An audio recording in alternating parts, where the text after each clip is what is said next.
7-year-old girl spent her last $8 helping a Hell's Angel. The next day 100 bikers brought a gift.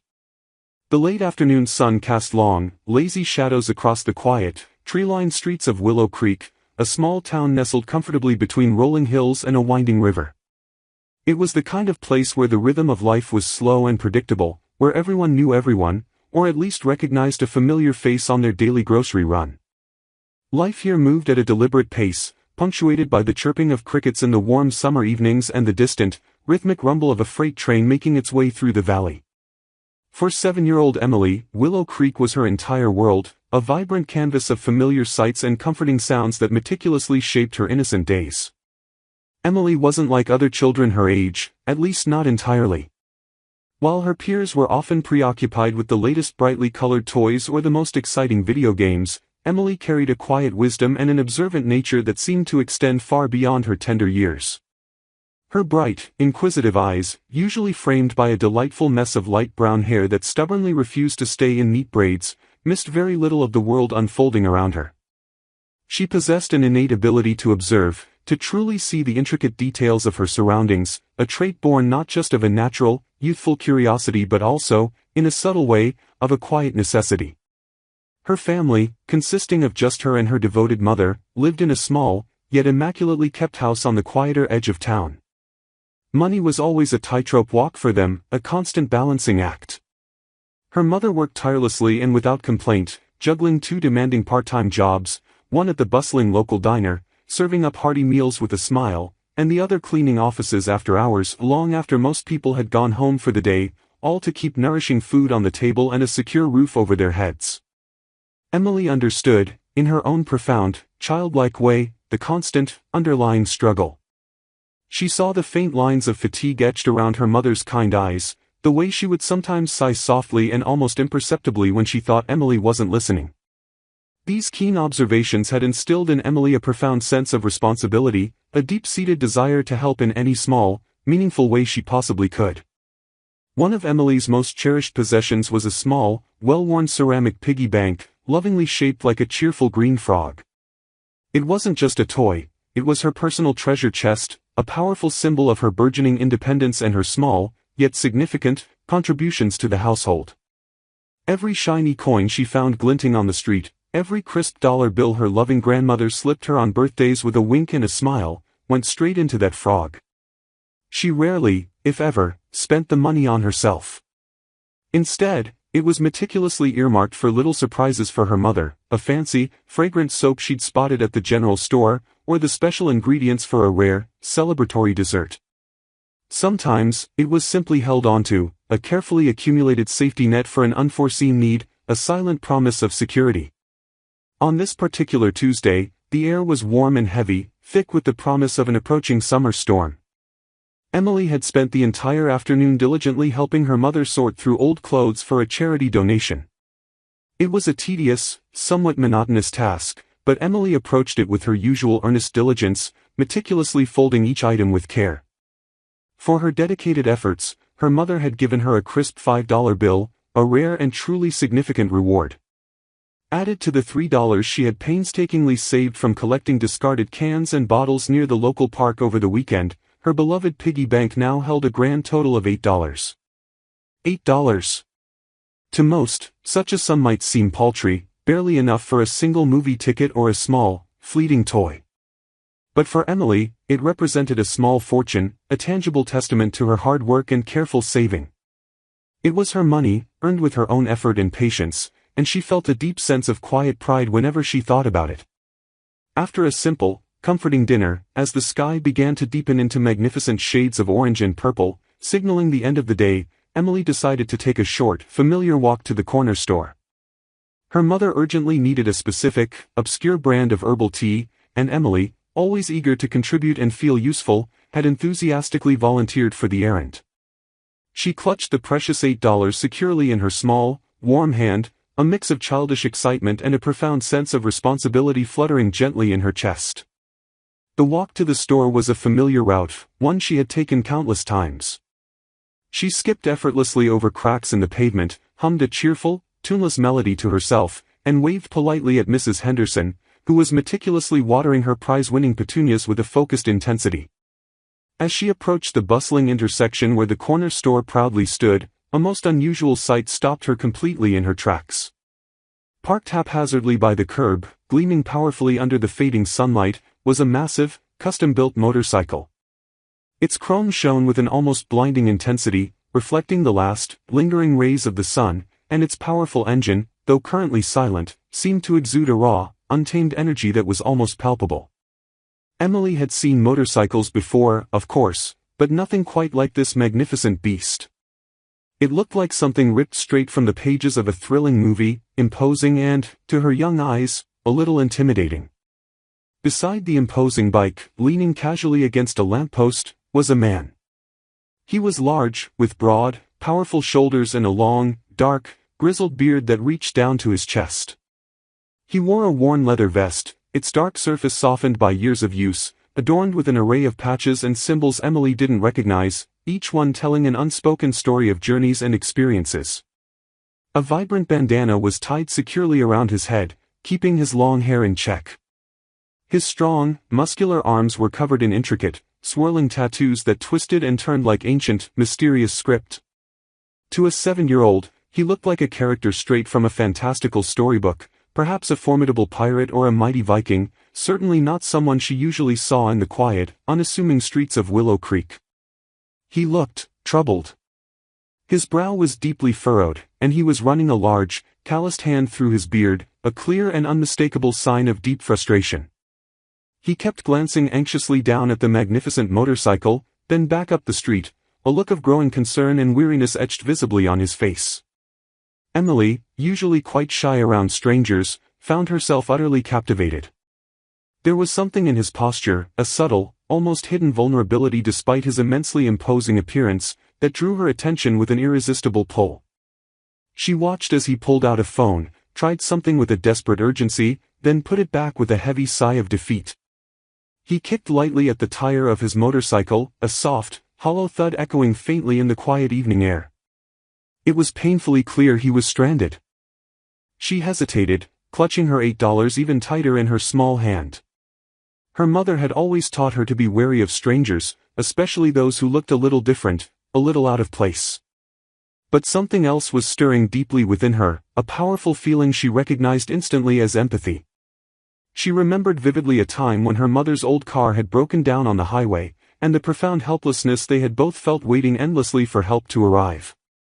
This man, despite his formidable, almost fearsome appearance, seemed to be experiencing a similar kind of deep distress and isolation. Taking a deep, shaky breath, Emily slowly walked closer, her small, light steps barely making a sound on the worn pavement. The man didn't notice her at first, still completely absorbed in the frustrating depths of his predicament. His eyes, though partially obscured by dark sunglasses, seemed to scan the horizon with a desperate hope for a solution that simply wasn't appearing. "Excuse me?"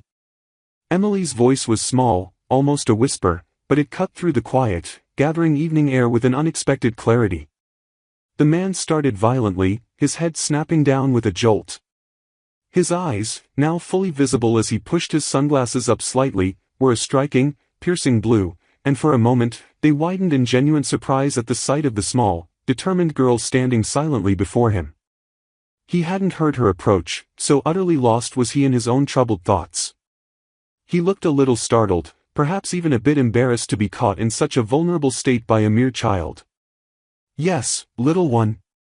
His voice was deep, a resonant rumble that vibrated slightly in his chest. It wasn't unkind, just gruff, like a large, powerful bear woken unexpectedly from a peaceful slumber. Emily's heart thumped a nervous rhythm against her ribs. She felt a fleeting flicker of fear, but her unwavering determination swiftly outweighed it. "Is your motorcycle broken?" she asked, pointing a tentative, small finger at the massive, gleaming machine. The man sighed, a long, weary, frustrated sound that seemed to carry the weight of his predicament. "Looks like it, kiddo. Ran clean out of gas, miles from anywhere, and wouldn't you know it, my phone just flat out died.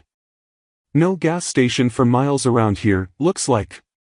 He gestured vaguely down the road, his frustration evident in every line of his body. He clearly wasn't from Willow Creek. His accent was distinct, his mannerisms more rugged and weathered than the local folk. Emily's brow furrowed in deep thought. Ran out of gas. That was a serious, undeniable problem, especially with no working phone and no immediate help in sight. She looked down at her hand, at the crumpled dollar bills and the few shining coins nestled within. $8. It wasn't a lot, not by adult standards, but it was something. It was enough for a gallon or two, maybe. Enough to get him to the nearest gas station, to bridge the gap between his current despair and a solution. A tiny voice in her head, the one that sounded suspiciously like her mother's gentle admonitions, reminded her that this was her tea money, her carefully accumulated savings for truly important things. But another voice, softer, yet infinitely more insistent, spoke clearly of kindness, of the simple, undeniable imperative of helping someone in genuine need. She imagined herself in his daunting situation, stranded and utterly alone on the side of a quiet road. What would she want someone to do for her then? She looked back up at the biker, his gaze now fixed curiously on her, a mixture of genuine curiosity and a touch of amused bewilderment playing on his rugged face. He probably thought she was just being a nosy, inquisitive kid. He had absolutely no idea of the intense internal debate raging silently within her small, determined mind. I have some money, Emily said, holding out her hand, palm up, revealing the $8. The bills were slightly crinkled from being clutched, the coins glinting softly in the fading light. It's $8. Maybe it can help you get some gas. The man's expression shifted dramatically. The initial amusement vanished completely, replaced by a look of profound, genuine shock. He looked at the modest sum of money, then back at Emily's earnest, unwavering face, his striking blue eyes searching hers with an intensity she didn't quite understand. He seemed to take in her simple, slightly worn clothes, her scuffed shoes, the obvious care she took with her small, precious offering. He understood, instinctively perhaps, that this was not a casual gesture, not a child simply playing a game. This was a young girl offering what little she had, a piece of her own hard-earned security. "Whoa there, little lady," he said, his voice softer now, less gruff, imbued with a newfound gentleness. He even managed a small, almost shy smile, a surprising softening of his rugged features. "That's awful kind of you, but you don't have to do that. That's your money, your hard-earned savings." "But you need help," Emily insisted, her voice gaining a little more strength and conviction. "My mom says we should always help people when they need it, no matter who they are." She pushed her small hand forward slightly, urging him gently to take it. The unwavering conviction in her voice was absolute. For Emily, this was simply the right thing to do, the only possible course of action. She wasn't expecting anything in return, no effusive praise, no material reward. Just the profound, quiet satisfaction of knowing she had done what she could, that she had made a small difference. The biker hesitated for a long, poignant moment. He looked around, as if expecting someone else to appear, perhaps an adult who would intervene and explain this unexpected generosity. But it was just him and this small, incredibly determined girl. He saw the genuine, unvarnished generosity radiating from her innocent eyes. He was a man who had seen a lot in his life, much of it cynical, hard-edged, and often cruel. This simple, pure act of unadulterated kindness from a child was utterly disarming. It touched something deep within him, a place he hadn't visited or acknowledged in a very long time, a place of forgotten hope and humanity. Slowly, carefully, with a reverence that surprised even himself, he reached out and gently took the $8 from her outstretched hand. His fingers, large and calloused from years of gripping handlebars and working with tools, brushed ever so gently against hers. "Thank you," he said, and this time, his voice was laced with an emotion Emily couldn't quite place, but it sounded unmistakably like profound, heartfelt gratitude, perhaps even a touch of awe. "Thank you very much, Emily." He must have seen her name on a school bag tag earlier or overheard it somewhere in her earnest plea.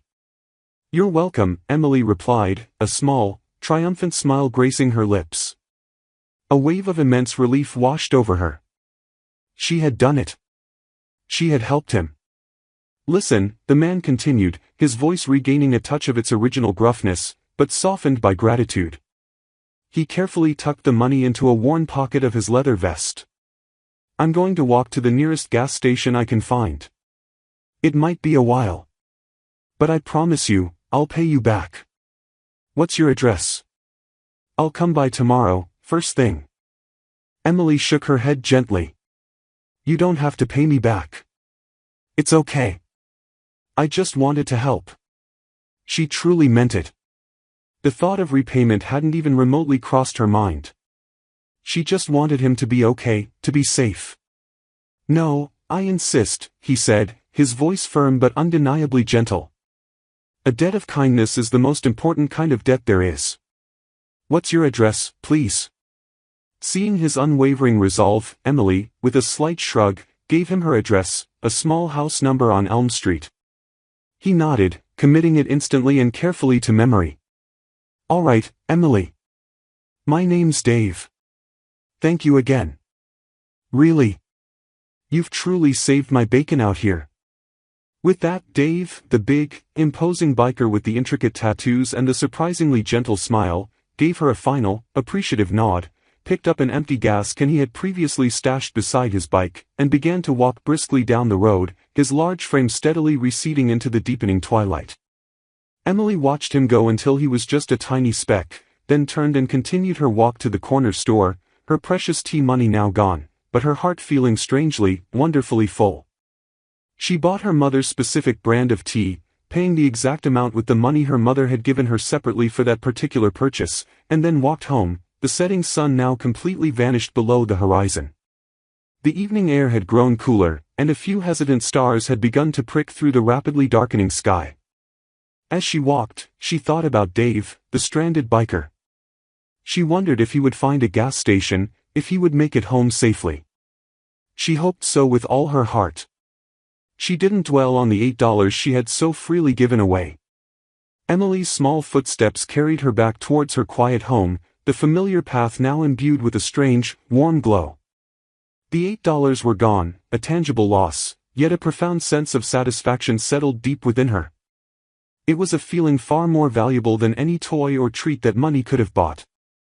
She had helped someone, a big, gruff man who looked like he belonged in stories, not stranded on a quiet street in Willow Creek. Her mother was already engrossed in a book when Emily returned, the herbal tea carefully placed on the kitchen counter. There was no immediate question about the missing $8, a small relief that allowed Emily to carry her secret act of kindness close to her heart as she drifted off to sleep. The night passed peacefully, filled with the gentle hum of crickets, and Emily's dreams were surprisingly vivid, featuring powerful motorcycles and a man with a surprisingly kind smile. Meanwhile, Dave, the imposing biker, strode purposefully down the darkening road, the empty gas can clanking softly against his leg. The $8 Emily had given him were tucked securely in his vest pocket, a constant, gentle pressure against his chest. With every step, he replayed the scene in his mind, the small, determined girl, her bright eyes filled with an unwavering conviction, offering her entire savings to a complete stranger.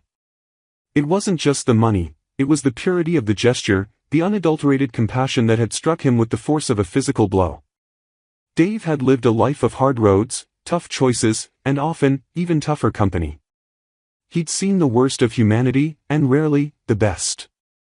Emily's act was undeniably the latter, a beacon of selfless generosity in a world that often felt cold and transactional.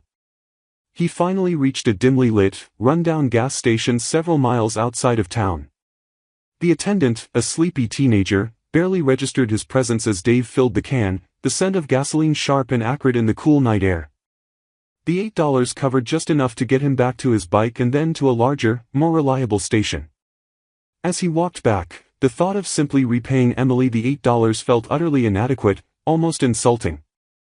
It wasn't about the money, it was about the spirit behind it. How do you repay a kindness so profound, so innocent, yet so impactful? He pondered this question, the rhythmic crunch of his boots on the gravel road keeping pace with his churning thoughts. He was a Hell's Angel, a member of a brotherhood known for its fierce loyalty and, yes, its intimidating reputation. But within that brotherhood, there was also a code, an unspoken understanding of honor and respect, and Emily's act had touched that code deeply within him. By the time Dave reached his stranded motorcycle, a sliver of moon hung low in the sky. He carefully poured the precious fuel into the tank, the engine sputtering to life with a reassuring roar. He rode slowly back towards Willow Creek, not to his own home, but towards the address Emily had given him. He needed to make a plan, to gather his thoughts. He found a quiet spot on the outskirts of town, his powerful machine blending into the shadows. He pulled out his now-charged phone and made a call, the gruffness in his voice replaced by a rare urgency. He spoke for a long time, recounting the story of the little girl, the $8, and the unexpected warmth that had pierced his hardened exterior. His fellow club members, initially skeptical, listened intently, the story resonating with them in ways Dave hadn't fully anticipated. Emily's act was not just a debt of kindness, it was a testament to the unexpected good that still existed in the world, a reminder that even the toughest among them could be moved by genuine compassion. A plan began to form, a way to honor Emily, a way to show her and her small town that kindness, even from a child, would not go unnoticed or unrewarded. The next morning, Emily awoke with the first rays of sunlight filtering through her window. The memory of Dave, the biker, and her act of giving, was the first thing on her mind. She felt a quiet anticipation, a faint hope that he might actually come back, despite her insistence that he didn't need to. Her mother, still unaware of the previous evening's significant exchange, went about her usual morning routine, the comforting aroma of coffee filling their small kitchen. Emily ate her breakfast, her mind drifting between her upcoming school day and the lingering image of the imposing biker receding into the twilight. She dressed, picked up her worn backpack, and was about to head out the door when a faint, distant rumble began to permeate the quiet morning air. It started as a low thrum, barely noticeable, like the far-off sound of thunder. But it grew steadily, gaining volume and intensity, evolving into a deep, guttural roar that vibrated through the very foundations of their small house. Emily paused, her hand on the doorknob, her brow furrowed in curiosity. Her mother, startled, looked up from her newspaper, a flicker of concern crossing her face. The sound was unlike anything Willow Creek had ever heard, too powerful, too rhythmic to be a simple truck or even a passing train. It was the distinct, unmistakable sound of multiple, powerful motorcycle engines, approaching rapidly. Then, they began to appear. First, a single, gleaming chrome machine, turning the corner onto Elm Street, followed closely by another, and then another. They were big, custom-built bikes, each one a magnificent beast of metal and power, their polished surfaces reflecting the morning sun with an almost blinding intensity. And on each bike, sat a rider. They were men, large and imposing, dressed in worn leather vests adorned with a bewildering array of patches and symbols. Long beards, bandanas, intricate tattoos, a veritable procession of figures that seemed to have materialized from another world, from the very pages of a thrilling adventure story. Emily's eyes widened in disbelief, a mix of awe and a nascent trepidation filling her small frame. Her mother, however, reacted with an immediate, palpable surge of alarm. Her hand flew to her mouth, her eyes darting between Emily and the growing spectacle outside. "Emily, what is this?" she whispered, her voice tight with a fear Emily had rarely heard. The quiet, idyllic street was rapidly transforming into a scene of raw, untamed power and unexpected commotion. Neighbors, drawn by the incredible noise, began to cautiously peek out from behind their curtains, their faces a mixture of shock, curiosity, and outright fear. The gentle rhythm of Willow Creek had been shattered, replaced by the thunderous roar of engines and the imposing presence of over 100 bikers, all converging on their small, unassuming house. This was not just Dave returning $8, this was something far grander, far more overwhelming, and potentially, far more intimidating. The street was now a kaleidoscope of chrome, leather, and the vibrant colors of bandanas and club patches. The air thrummed with the collective vibration of the idling engines, a powerful, almost primal sound that seemed to shake the very ground beneath their feet. Emily recognized Dave, his massive frame on his magnificent bike, parked directly in front of their house. He was looking directly at her, a small, knowing smile on his rugged face, his piercing blue eyes holding a warmth she remembered from the previous evening. But the sheer number of other bikers, their stern expressions and formidable appearances, created a wall of unspoken tension. Her mother pulled Emily gently but firmly behind her, her protective instincts overriding her fear. The unspoken question hung heavy in the air: what did these men want? And why were they here, in their quiet town, on their peaceful street? The gift, whatever it was clearly not going to be a simple exchange. It was going to be an event, a spectacle, and one that Willow Creek, and especially Emily and her mother, would never forget. The conflict was not just physical, but emotional, a clash between the familiar tranquility of their lives and the sudden, overwhelming presence of a world they knew nothing about. The air thrummed with a raw energy, the collective roar of 100 idling engines vibrating through the very ground. Emily's mother, Sarah, held her daughter tightly behind her, her body a shield against the imposing spectacle before them.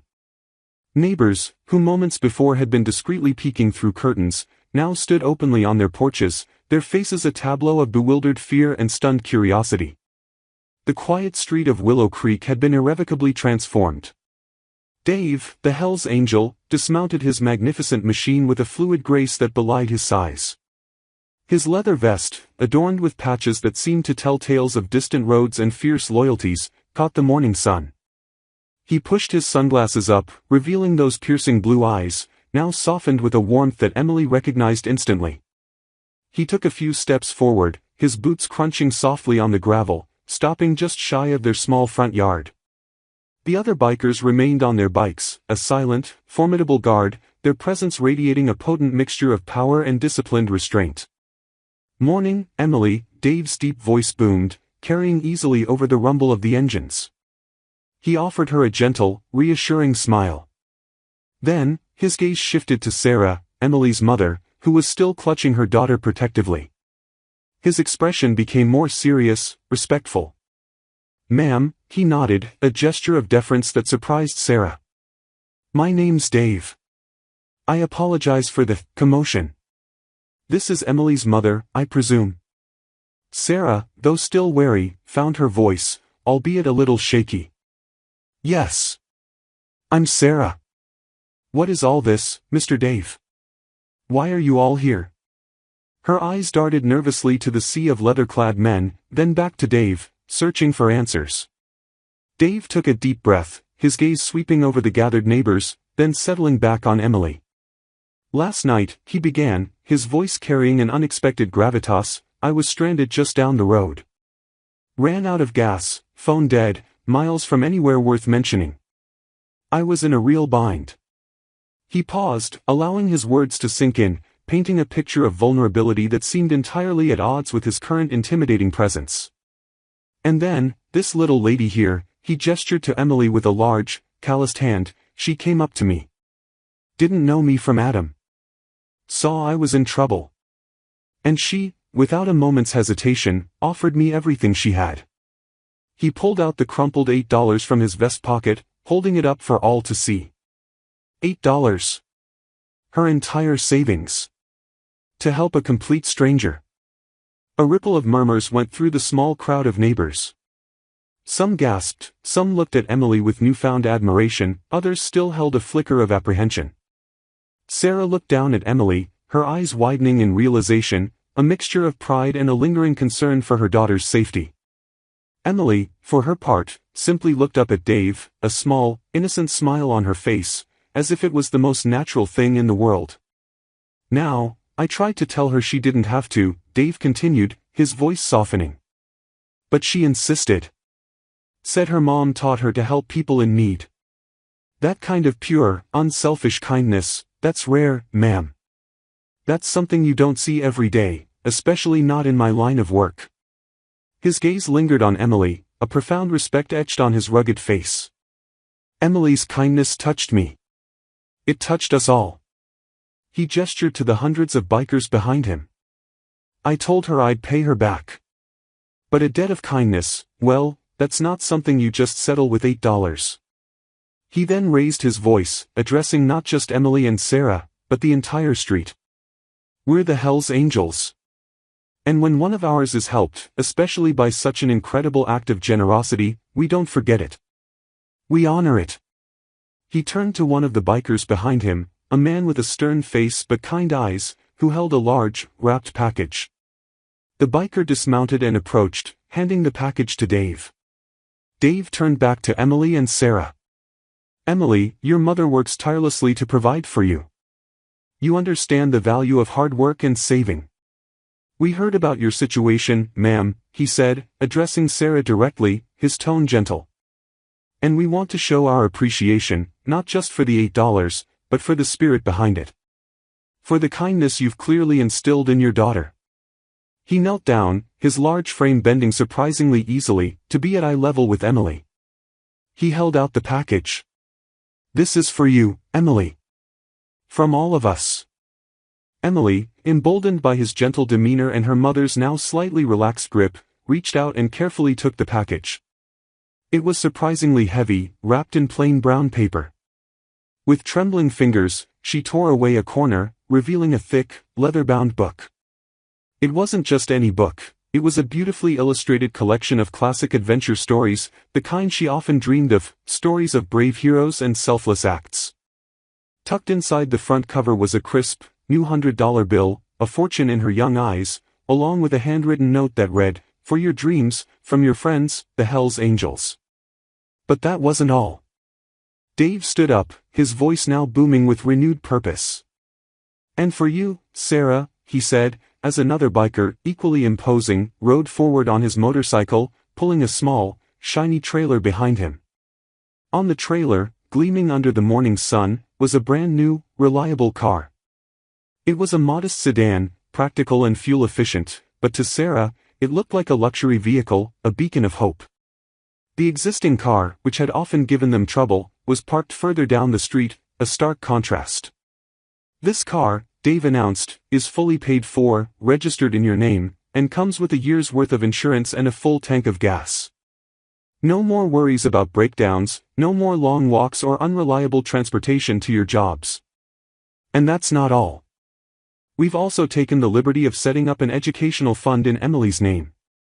A scholarship, if you will, to ensure her future is bright, no matter what she chooses to pursue." He handed a thick envelope to Sarah, containing the paperwork for the car and the details of the substantial educational fund. Sarah's hand flew to her mouth, tears welling in her eyes. She looked at the car, then at the envelope, then back at Dave, utterly speechless. The weight of years of financial struggle, of countless worries and unspoken fears, seemed to lift from her shoulders in that single, profound moment. She could barely comprehend the generosity, the sheer scale of the gift. It wasn't just a repayment, it was a transformation, an act of grace that would change their lives forever. "We also took care of paying back your $8, Emily," Dave added, winking, "and then some." He gestured to the new $100 bill in her book. The silence that followed was thick with emotion, broken only by the gentle rumble of the engines. The neighbors, initially fearful, now stood in stunned admiration. The formidable Hells Angels, notorious for their tough reputation, had just performed an act of profound, life-altering kindness. Emily, still clutching her book, looked up at her mother, then at Dave. "Thank you, Dave," she whispered, her voice filled with a genuine gratitude that transcended words. "Thank you all." Dave knelt again, his piercing blue eyes crinkling at the corners. "No, Emily," he said softly, his voice for her alone. "Thank you. You reminded us what's truly important. You showed us that kindness, no matter how small, can change everything." He gave her a gentle pat on the head. With a final, collective roar, the bikers began to turn their machines, forming into a disciplined procession. Dave mounted his motorcycle, gave Emily and Sarah a final, respectful nod, and then, with a powerful surge, led his brotherhood down Elm Street. The thunderous rumble slowly faded into the distance, leaving behind an astonished town, a speechless mother, and a 7-year-old girl clutching a new book and a newfound understanding of the world's unexpected kindness. Willow Creek would never be the same. The image of the Hells Angels, once a symbol of fear and rebellion, was forever intertwined with an act of unparalleled generosity. Sarah, still teary-eyed, hugged Emily tightly, her heart overflowing with gratitude and a renewed sense of hope. The new car sat proudly in their driveway, a tangible symbol of their unexpected fortune, and the educational fund ensured Emily's future was secured. Emily, for her part, understood that her small act of giving, born of pure empathy, had rippled outwards in ways she could never have imagined. The $8 were gone, but in their place, a future had been built, a community had been touched, And a simple act of kindness had forged an unforgettable bond between disparate worlds, proving that even the hardest hearts can be moved by the purest of intentions. The sound of crickets in the evening, the distant rumble of a freight train, the familiar rhythms of Willow Creek had returned, but now, they carried the faint, lingering echo of 100 motorcycles, a testament to the day a little girl's kindness changed everything.